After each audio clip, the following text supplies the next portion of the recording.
তো হ্যালো বন্ধুরা, কেমন আছো সবাই? আশা করছি সবাই ভালো আছেন। আপনাদেরকে আজকে দেখাবো 13153 শিয়ালদা মালদা গৌড় এক্সপ্রেস। দেখতে পাচ্ছেন আপনারা, এটা হচ্ছে গৌড় এক্সপ্রেস। আজকে তার 28/12/2024 আজকে প্রথম তার এলএইচবি রান। আপনারা দেখতে পাচ্ছেন খুব সুন্দর দৃশ্য। শিয়ালদা স্টেশনের 14 নম্বর প্ল্যাটফর্ম থেকে ছেড়ে যাবে এই গৌড় এক্সপ্রেস, নতুন এলএইচবি। এটা হচ্ছে ফার্স্ট ক্লাস এসি বগি। অনেক সবচেয়ে ভালো জিনিস সেটা হচ্ছে রিজার্ভেশন তো খুব ভালোই, মানে এলএইচবি কোচে জার্নিটা কমফোর্টেবল হবে।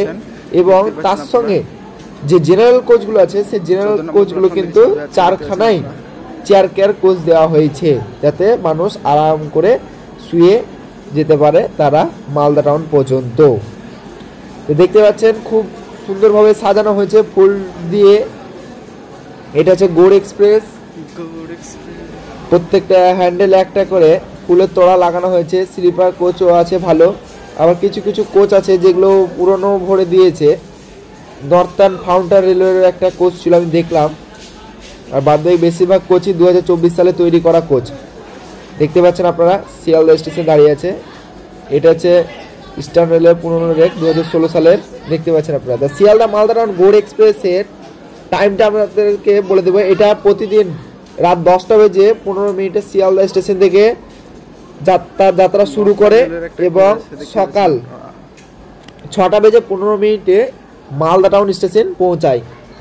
একদিন লাগে যেতে 350 কিলোমিটার কভার করে 8 ঘন্টায়। 10টা হল থাকে। আর ব্যান্ডেল থেকে মালদা টাউন পর্যন্ত 110 স্পিডে চলবে। যেহেতু এলএইচবি হওয়ার সত্ত্বেও আপনারা অনেকেই বলবেন বা জানবেন যে এলএইচবি হয়েছে মানে 130-এ চলবে, কিন্তু না, এটা ট্র্যাক মেনটেনেন্স সেইভাবে করা আছে, 110 স্পিডেই চলবে। ইস্টার্ন রেলের ট্রেন, এটা আপনারা জানেন। এটা 1980 সালে প্রথম যাত্রা শুরু করে। 20 এপ্রিল রবিবারের দিন শিয়ালদা থেকে মালদা টাউনের উদ্দেশ্যে শুরু হয়েছে। তার 44 বছর আইসিএফ রেককে সার্ভিস দিয়ে আজকে তার প্রথম এলএইচবি রানে যাত্রা শুরু করলো এই গৌড় এক্সপ্রেস। সামনে অনেক ইউটিউবাররা আছে, ভিডিও করছেন, কিন্তু সবচেয়ে খুশির খবর যে প্রথম দিনই গৌড় এক্সপ্রেসে আমাদেরকে ইঞ্জিন দিয়েছে কি জানেন? গাজিয়াবাদের ওয়াব 7 P7 ইঞ্জিন, যেটা খুব পপুলার। তারপরে আবার লেজেন্ডারি ইঞ্জিন বলা হয় এইটাকে। গাজিয়াবাদের ইঞ্জিনকে লেজেন্ডারি ইঞ্জিনও বলা হয়। এটা হচ্ছে গাজিয়াবাদের ইঞ্জিন P7। দেখতে পাচ্ছেন অনেক ইউটিউবার দাঁড়িয়ে আছে, ছবি তুলছে। তারা নতুন ট্রেন 10:15 6 ট্রেন, এখন বাজে 10টা।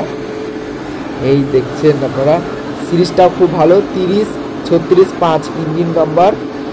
ডকুমেন্টই চেঞ্জ। তো কেমন ভিডিওটা ভালো লেগে থাকলো সাবস্ক্রাইব।